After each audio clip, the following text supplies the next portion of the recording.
Tonight I'm going to read chapter 1 of the book Rebecca by Daphne du Maurier.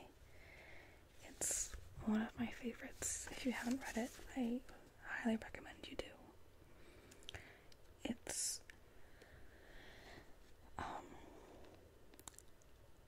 fascinating in that it's about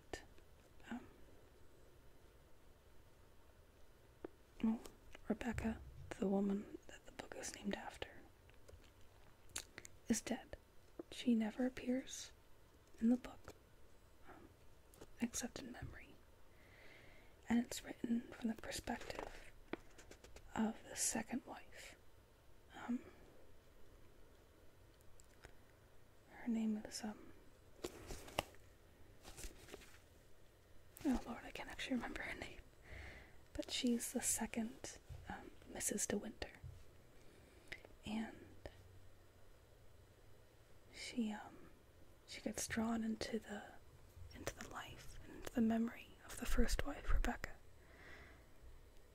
whose her old bedroom hasn't been touched, and her clothes are all ready to be worn, and all the servants are still very loyal to Rebecca. And so the second Mrs. De Winter begins to try and look for more clues about Rebecca's life and who she was and what really happened to her. So, anyway, it was published in 1938.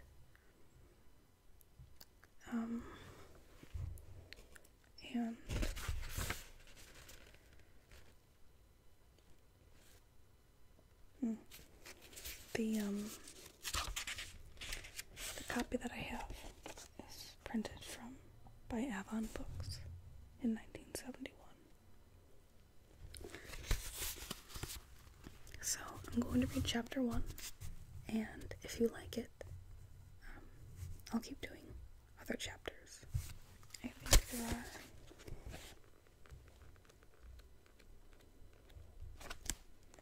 there are 27 chapters total. So let me know what you think.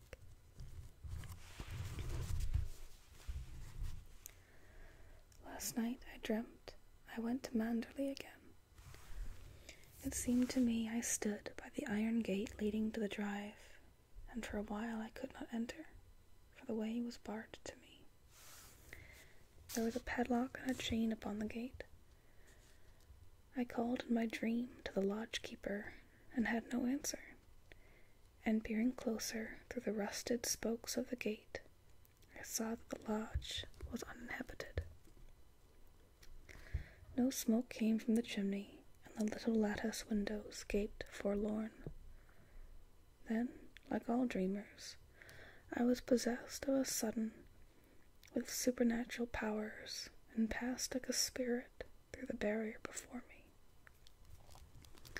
The drive wound away in front of me, twisting and turning as it had always done, but as I advanced I was aware that a change had come upon it. It was narrow and unkept, not the drive that we had known.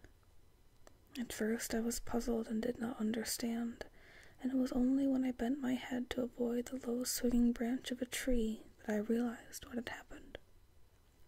Nature had come into her own again, and little by little, in her stealthy, insidious way, had encroached upon the drive with long, tenacious fingers. The woods, always a menace even in the past, had triumphed in the end. They crowded, dark and uncontrolled, to the borders of the drive. The beeches with white, naked limbs leant close to one another, their branches intermingled in a strange embrace, making a vault above my head like the archway of a church. And there were other trees as well, trees that I did not recognize, squat oaks and tortured elms that straggled cheek by jowl with the beeches, and had thrust themselves out of the quiet earth, along with monster shrubs and plants, none of which I remembered. The drive was a ribbon now, a thread of its former self, with gravel surface gone and choked with grass and moss. The trees had thrown out low branches, making an impediment to progress. The gnarled roots looked like skeleton claws. Scattered here and again amongst this jungle growth, I would recognize shrubs that had been landmarks in our time, things of culture and of grace, hydrangeas whose blue heads had been famous. No hand had checked their progress, and they had gone native now, rearing to monster height without a bloom, black and ugly as the nameless parasites that grew beside them. On, now east, now west, wound the poor thread that had once been our drive. Sometimes I thought it lost, but it appeared again, beneath a fallen tree perhaps, or struggling on the other side of a muddy ditch created by the winter rains. I had not thought the way so long. Surely the miles had multiplied, even as the trees had done, and this path led but to a labyrinth, some choked wilderness, and not to the house at all. I came upon it suddenly, the approach masked by the unnatural growth of a vast shrub that spread in all directions, and I stood, my heart thumping in my breast, the strange prick of tears behind my eyes. There was Manderley, our Manderley, secretive and silent as it had always been, the grey stone shining in the moonlight of my dream, the mullioned windows reflecting the green lawns and the terrace. Time could not wreck the perfect symmetry of those walls, not the sight itself, a jewel in the hollow of a hand. The terrace sloped to the lawns, and the lawns stretched to the sea, and turning, I could see the sheet of silver placid under the moon, like a lake undisturbed by wind or storm. No waves would come to ruffle this dream water, and no bulk of cloud, wind-driven from the west, obscure the clarity of this pale sky. I turned again to the house, and though it stood inviolate, untouched, and though we ourselves had left but yesterday, I saw that the garden had obeyed the jungle law, even as the woods had done. The rhododendrons stood 50 feet high, twisted and entwined with bracken, and they had entered into alien marriage with a host of nameless shrubs, poor bastard things that clung about their roots as though conscious of their spurious origin. A lilac had mated with a copper beech, and to bind them yet more closely to one another, the malevolent ivy, always an enemy to grace, had thrown her tendrils about the pair and made them prisoners. Ivy held prior place in this lost garden. The long strands crept across the lawns, and soon would encroach upon the house itself. There was another plant, too, some half-breed from the woods, whose seed had been scattered long ago beneath the trees, and then forgotten, and now, marching in unison with the ivy, thrust its ugly form like a night rhubarb towards the soft grass where the daffodils had blown. Nettles were everywhere, the vanguard of the army. They choked the terrace, they sprawled about the paths, they leant vulgar and lanky against the very windows of the house. They made indifferent sentinels, for in many places their ranks had been broken by the rhubarb plant, and they lay with crumpled heads and listless stems, making a pathway for the rabbits.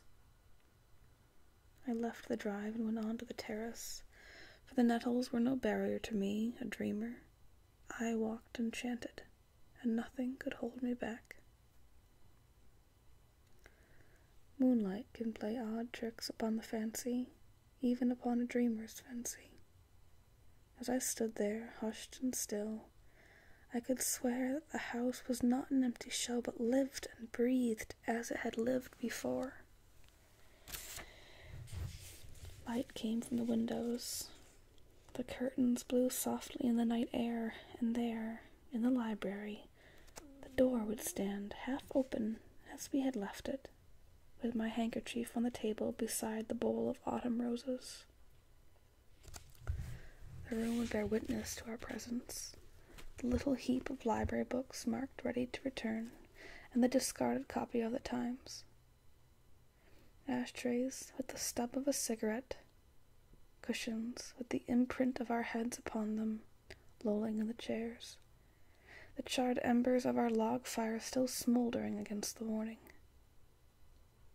And Jasper, dear Jasper, with his soulful eyes and great sagging jowl, would be stretched upon the floor, his tail a thump when he heard his master's footsteps.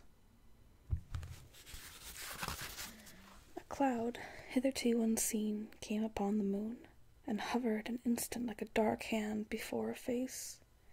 The illusion went with it, and the lights in the windows were extinguished.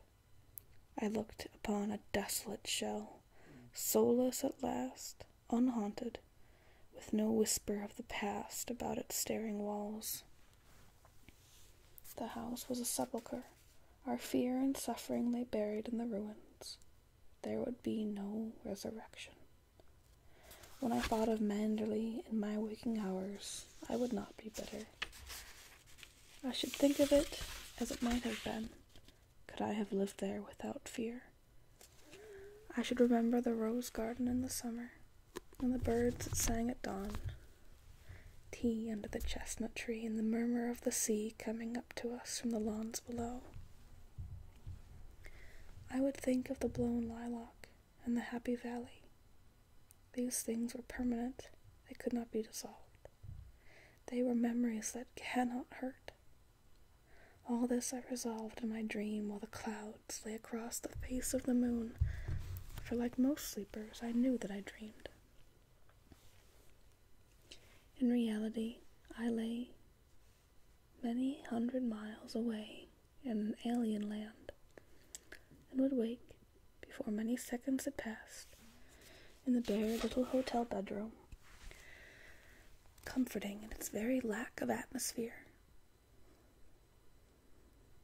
I would sigh a moment, stretch myself and turn, and opening my eyes, be bewildered at that glittering sun, that hard, clean sky, so different from the soft moonlight of my dream.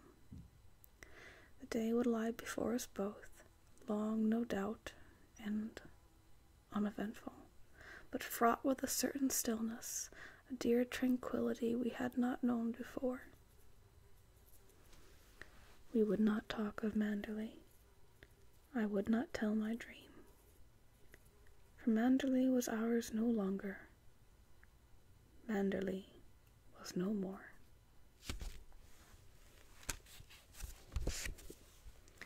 And that, dear friends, is chapter 1. It really is one of my favorite books. I think it's quite lovely.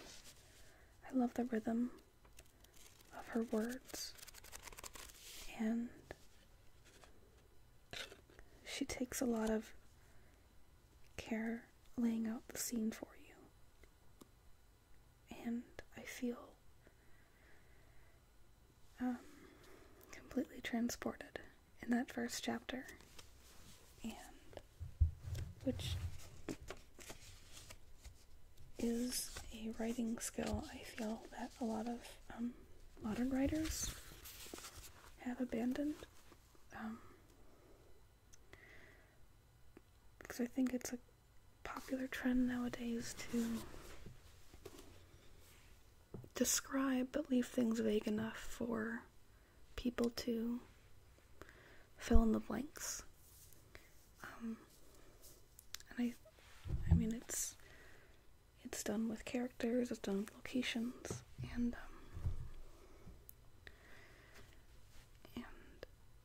in one way, yes, I suppose you could say that it helps us to expand our imaginations and to use them as we read. But in another way, I think it's a bit of a cop-out for writers. But I'm a little old-fashioned. I love old literature. I love the classics. And I'm just waiting for a modern Tolstoy to appear. So, but let me know if you like this and if you want me to do more. I might just do chapters from different books, or I can read through a whole book. It's up to you. So, with that, I will bid adieu and say good night and happy tingles.